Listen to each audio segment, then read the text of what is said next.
Good morning, children. So, once again, a new lesson.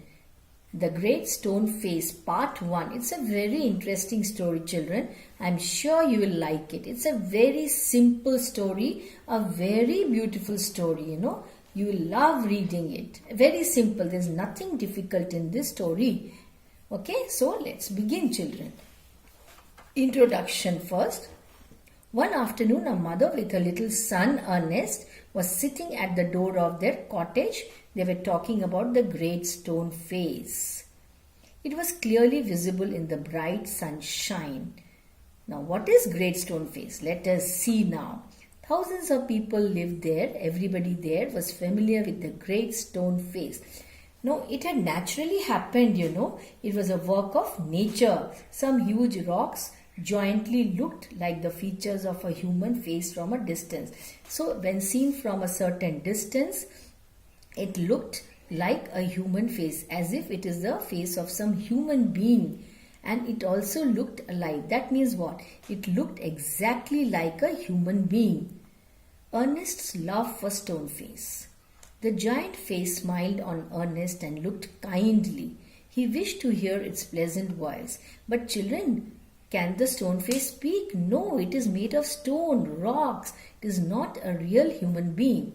He longed to see a man with such a face in order to love him dearly. So, what was his wish? Whose wish? Ernest's wish. Ernest desired to see somebody in reality like the stone face. The mother reminded Ernest of the prophecy. It was that a child would be born there.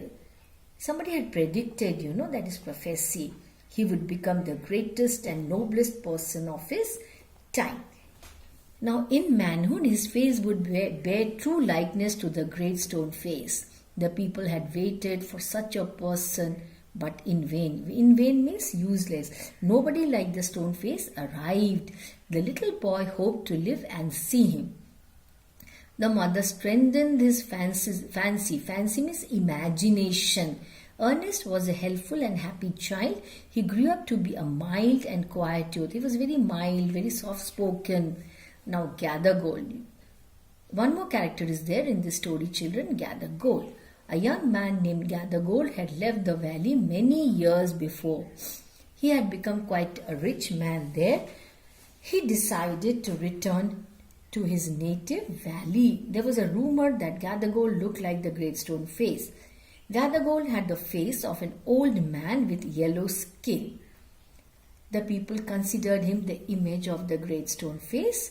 Ernest gazed up to the valley. The stone face seemed to reject Gather Gold as its likeness.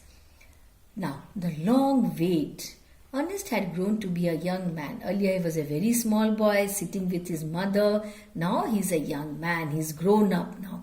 Every day he would go off by himself and gaze. Gaze means to stare, to look at something continuously. That is called gaze. So he would gaze upon the Great Stone Face. He wondered why its likeness. Likeness means somebody who looked exactly like the stone face. He was eagerly waiting for somebody like that to come. Was delaying its appearance, was not coming. By this time, Gather Gold had become poor and died without establishing his likeness with the stone face. So now the story of Gather Gold is over. He's dead now.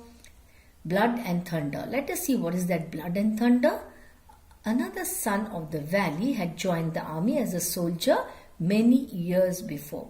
He had become a general by then and came to be known as Blood and Thunder on the battlefield. Now, in his old age, he desired to return to his valley. The people considered him as the likeness of the Great Stone Face. On his return, he was welcomed warmly. So, what did the people think? That he is the one who looked like the Great Stone Face.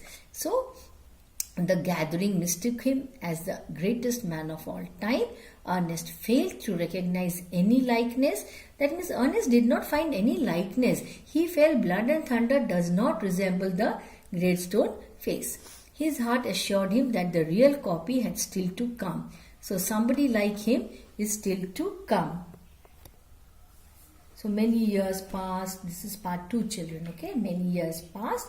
Ernest was now a middle-aged man. Age brought white hairs upon his head and wrinkles across his face. That means he's an old man now, but it also made him So, age had made him wise. He became famous in the valley. Learned men from cities came to see him and talk with him. When Ernest had been growing old, a new poet who was previously the native of that valley arrived there. He had spoken high of the great stone face also in his poem. His songs also reached Ernest's ears. It appeared to him that his face had the likeness of the stone face. Now let us see. The poet too had heard of Ernest's wisdom and wished to meet him. That means they both wanted to meet each other, Ernest and the poet.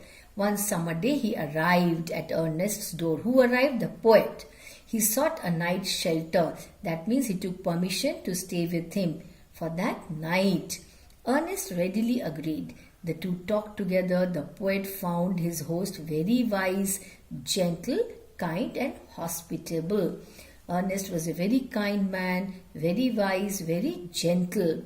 Ernest looked into the poet's eyes and features. He compared the poet's face with that of the stone face. When the poet asked him why he was looking sad, he told that all through his life he had When the poet asked him why he was looking sad, he told that all through his life he had awaited the fulfillment of a prophecy. And when he read his poems, he became convinced that the poet was the real stone-faced man.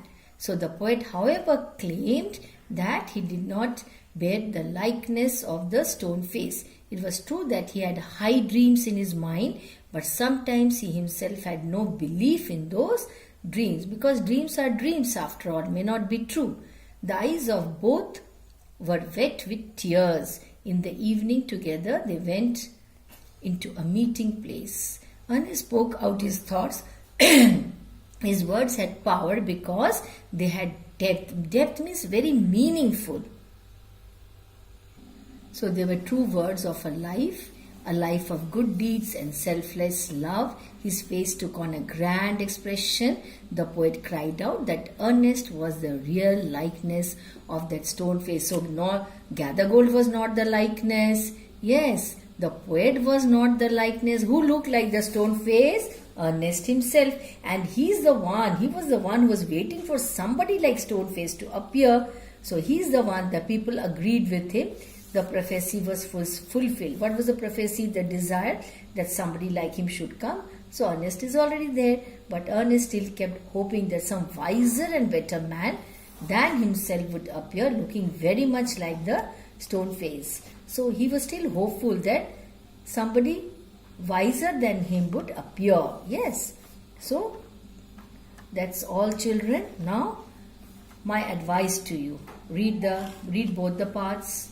Okay, write down the summary. Okay, children, so this is your assignment. You have to go through the lesson, write down the summary in your notebook, and any difficult word you come across, note down you can write in your notebook the word meanings. Okay, make a separate question. What? Word meanings, difficult words, okay, and their meanings. So you can write that also. It will be easy for you to understand the lesson, children. Okay, that's all. Thank you.